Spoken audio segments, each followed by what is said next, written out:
I think that this Hill House movie has some of the best examples of an exercise in restraint in a lot of the scares that you have in the movie. You really know how to pace, you really know how to take its time. So when the scares do hit, they do so at like a high impact. There are numerous times where they make this old horror hound jump out of my seat. You know, I mean that in most sincere and thankful ways imaginable.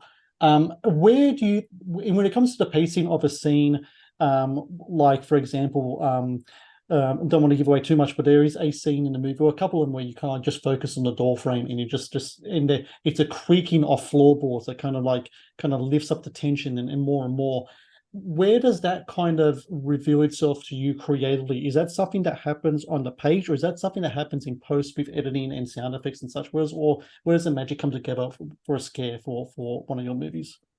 Yeah, I mean, all those things like the creaking of the floorboards, like a knock on the door, like to me, that's just really creepy. Like I love that stuff. Things that you hear, it feels real. That feels like something that can happen Yeah. in real life. So it's different from like some monster chasing you, which is like it's scary, but that's like, but you know, it's fiction. But like something that we can all relate to are just the little things that just creep us out in the middle of the night, hearing a footstep or, and I love that kind of stuff. And to me, like some of my favorite things to do in this movie were those little, like just like that knock at the door, because it's so subtle, but the unknown of what's on the other side of the door, I think, is so terrifying. And hearing those footsteps as walk down the hallway, it's great. I mean, obviously the sounds are built in post production though, but the whole thing is planned out beforehand. And I got some inspiration from that. I Have you ever heard of like I think it's called like one sentence horror stories? I think so. Yeah, And yeah, yeah. they're so much fun to read. And I remember one of them, like I read this years ago, and I thought it always gave me the chills. Was the last man in the world is alone in a room, and there's a knock at the door, and that's just like chilling. And so because there shouldn't be, if he's the last man in the world, it's like, you know, kind of like a I Am Legend kind of scenario.